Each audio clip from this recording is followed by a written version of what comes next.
Hello,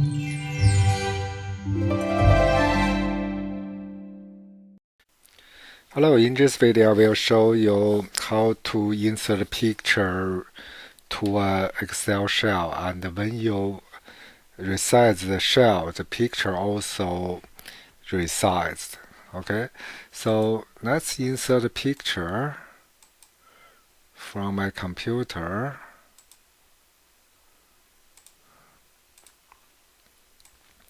And now if I resize it, you can see the top left corner. So that's the shell that related to this picture. Okay, so when you move the shell, the picture also move with the shell. Okay, so let's see.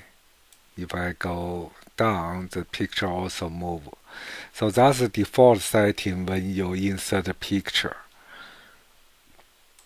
So let's see if I want, when I resize the shell, the picture size also changed. So let me move it to the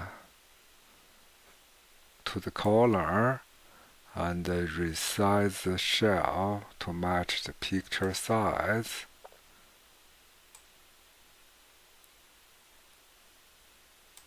Okay.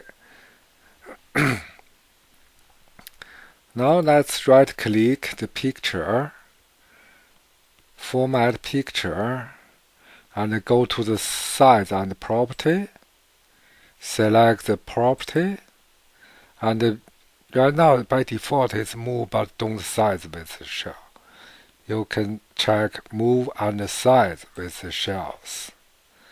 After you check this option, when you change the size of the shell, it will also change the picture size. But remember, if you make it bigger, let's say that bigger, the picture won't resize with the actual the shell size. Let's see. So it will go to the original size and won't change anymore. Okay, so that's how you check move and size with the shell option with Excel. Hope you enjoy this video. Have a nice day. Bye bye.